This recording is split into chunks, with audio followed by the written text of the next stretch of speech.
আপনার কি মনে হয় আপনি পুরোপুরি নিরাপদ আছেন? জানেন কি, আমাদের সমাজে এক ধরনের অদৃশ্য শৃঙ্খল তৈরি করা হচ্ছে।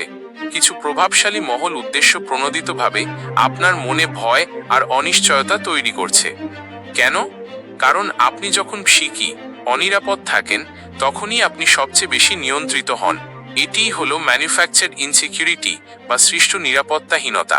শুনলে চমকে যাবেন, এই খেলা চলছে আপনার অজান্তেই। মাত্র 90 সেকেন্ডে জানুন কিভাবে এই অন্ধকার কৌশল আপনার জীবনকে গ্রাস করছে। সৃষ্ট নিরাপত্তাহীনতা হল ডার্ক সাইকোলজির একটি শক্তিশালী অস্ত্র। এর মূল কৌশলটি হল, আগে সমস্যা তৈরি করো, তারপর সমাধানদাতা সেজে এসো। প্রথমে সমাজে এমন পরিস্থিতি তৈরি করা হয় যেখানে মানুষ তাদের চাকরি, স্বাস্থ্য বা ভবিষ্যতের বিষয়ে গভীরভাবে উদ্বিগ্ন হতে শুরু করে। এর জন্য ছোট ছোট সমস্যাগুলোকে মিডিয়া এবং প্রচারের মাধ্যমে অনেক বড় করে দেখানো হয়, যতক্ষণ না তা একটি সংকট, ক্রাইসিস এ পরিণত হয়। যেমন একটি সামান্য অর্থনৈতিক মন্দাকে সম্পূর্ণ ধ্বংস বলে প্রচার করা। এই ভয়ের পরিবেশে মানুষের যুক্তিবুদ্ধি দুর্বল হয়ে যায় এবং তারা খুব সহজে আবেগপ্রবণ হয়ে ওঠে। এবার আসে ম্যানিপুলেশনের আসল ট্রিক।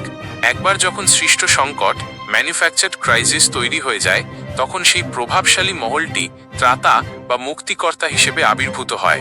তারা এমন কিছু সরল কিন্তু কঠোর নিয়ম বা সমাধান প্রস্তাব করে যা আপাত দৃষ্টিতে আপনার নিরাপত্তাহীনতা দূর করার জন্য অপরিহার্য মনে হবে, কিন্তু আসলে এই সমাধানগুলো তাদের ক্ষমতা এবং নিয়ন্ত্রণকে আরও বাড়িয়ে দেয়। এই কৌশলে বাইনারি চয়েস ব্যবহার করা হয়। হয় আমাদের প্রস্তাবিত সমাধান মেনে নাও, নয়তো সম্পূর্ণ ধ্বংসের মুখে পড়ো। এই মানসিক চাপে শ্রোতা জনগণ তাদের স্বাধীনতা বা প্রশ্ন করার ক্ষমতা হারিয়ে ফেলে এবং সহজেই কর্তৃত্বের কাছে আত্মসমর্পণ করে। আসলে এই কৌশলটি হলো আবেগ দিয়ে নিয়ন্ত্রণ করা। আপনি আপনার ভয় আর উদ্বেগকে যত বেশি চিনতে পারবেন, এই অন্ধকার শক্তি আপনাকে তত কম প্রভাবিত করতে পারবে। এখন প্রশ্ন হলো, আপনি কি এই অন্ধকার খেলার শিকার হতে চান, নাকি নিজের মনের নিয়ন্ত্রণ নিজের হাতে রাখতে চান? কমেন্টে জানান আপনার জীবনের কোন ক্ষেত্রে আপনি এই সৃষ্ট নিরাপত্তাহীনতা অনুভব করছেন। পরের পর্বে আমরা জানব কিভাবে এই মানসিক ফাঁদ থেকে বের হওয়া যায়। সাবস্ক্রাইব করে যুক্ত থাকুন ডার্ক ফিজিক্সের সঙ্গে।